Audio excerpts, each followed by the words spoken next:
大家好，这里是穷奢极欲，一个离不开钱的频道。棒球是台湾最受欢迎的运动之一，去年入场看球人次突破180万大关。不过在台湾，这项运动发展出一个相当特殊的文化，那就是飘着香味的啦啦队，背后潜藏庞大的经济效应，但也常引起本职迷与法乡民之间的对立。本期影片就要来聊聊台湾的啦啦队经济学。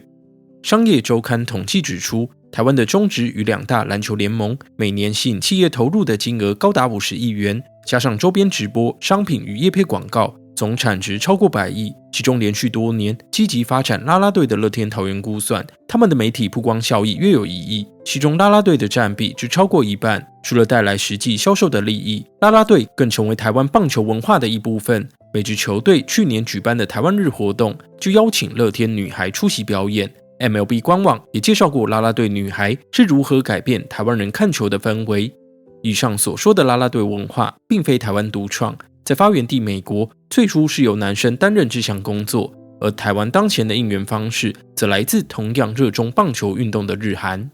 时间拉回19世纪，在一场美式足球赛中，普林斯顿大学的学生以特别的方式为场上球员加油，被认为是现代啦啦队的雏形。这个加油方式很快就传播到其他学校，其中明尼苏达大学的学生正式成立一支由男生组成的啦啦队，就此开启这项活动的风潮。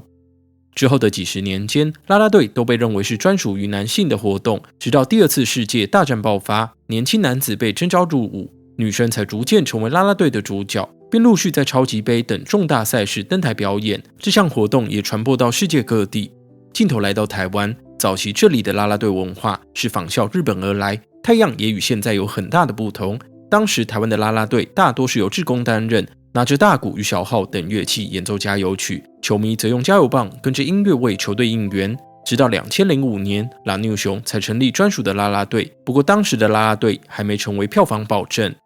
2011年，拉妞熊改名为拉米狗桃园，并在2012年拿下总冠军。然而即使拿下冠军，主场平均进场人数却出现下滑，这也让球员好奇，除了把比赛打好，还有哪些方式可以吸引球迷进场。就在同一年，拉米狗参与亚洲职棒大赛，并受到南韩应援方式的启发，之后球团便把电子应援模式带回台湾。在此之前，桃园的啦啦队成员大多找展场小模兼差，而且只有中场表演。但之后桃园开始塑造啦啦队文化，不仅扩编人数，还找专业团队制作应援曲，加上之后的全员主场策略，成功建立更多铁粉。从2014到2020年，桃园的主场平均进场人数都优于联盟其他球队，各队见状也陆续加强啦啦队的建制。在这段期间，台湾独特的应援文化开始跟发源地南韩出现差异。今年从乐天转战味全龙的李多惠，曾在南韩职棒球队奇亚虎担任啦啦队员，但他在本国爆红以后，却被应援团长暗酸抢了球员风采，李多惠也因此转战台湾。有运动行销公司做出解读，李多惠事件除了牵涉到内部斗争，也凸显出南韩球队的本质，不倾向将啦啦队员当成球赛主体。而在台湾衍生出来的应援文化，从场上一路延伸到场下，创造出庞大的经济价值。以下就要进一步探讨背后的运作模式。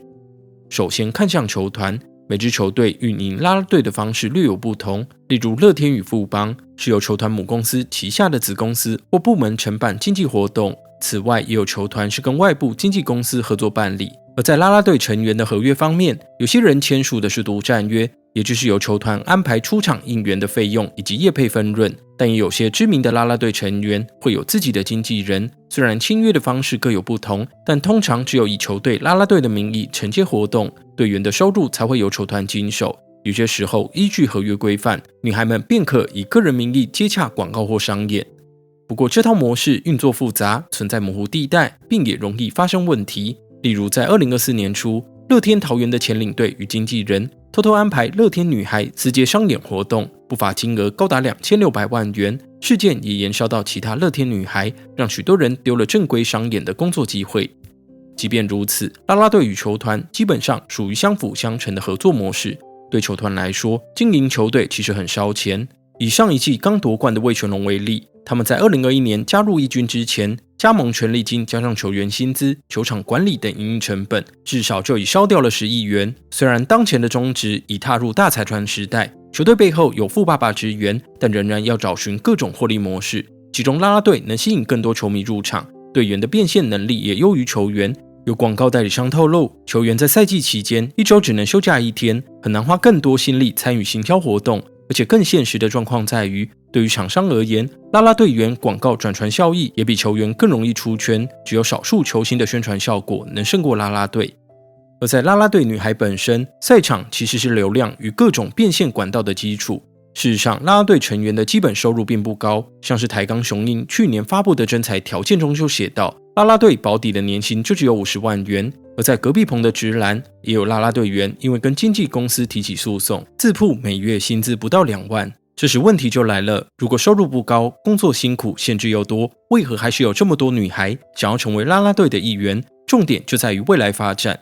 有台湾媒体报道，啦啦队女孩单场热舞的费用大约在5000到1万元左右，但因为出场次数有限，因此这部分的收入占比不会太高。第二个收入来源则是周边商品分润，有些知名队员的底薪加分润能赚进6位数的月收入，但最大的获利管道仍是流量变现，这部分便有公关行销操作的空间。例如出版写真集就是一个常见的模式，或是在媒体上增加曝光，加上女孩在赛场旁的表现，都能进一步累积人气，并逐渐转往娱乐圈或是个人网红领域发展。尤其在台湾当前缺乏天后级明星的野映环境，自带流量且价码低于大牌艺人的啦啦队也成为娱乐圈争相抢夺的资源。有专家就推测，台湾独特的球场应援方式将会持续发展下去，原因就在于艺人化的机会，让越来越多人想要把啦啦队当成跳板，球团也乐见这台强大的吸金机器持续运转，厂商更欢迎女神们拉抬自家生意，但同时也有不少人对这套模式感到质疑。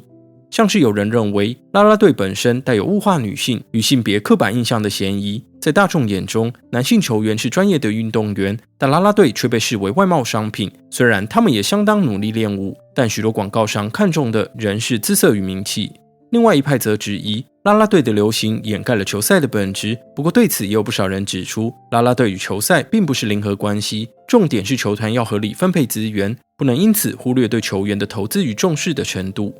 总结来说，台湾的球场应援文化是全球职业运动形态的变迁与商业利益的综合产物，也凸显出职业运动娱乐化的趋势。或许未来台湾的运动赛场上还会衍生出其他特别的现象，但对于球迷来说，最重要的还是现场体验带来的热血、开心与放松。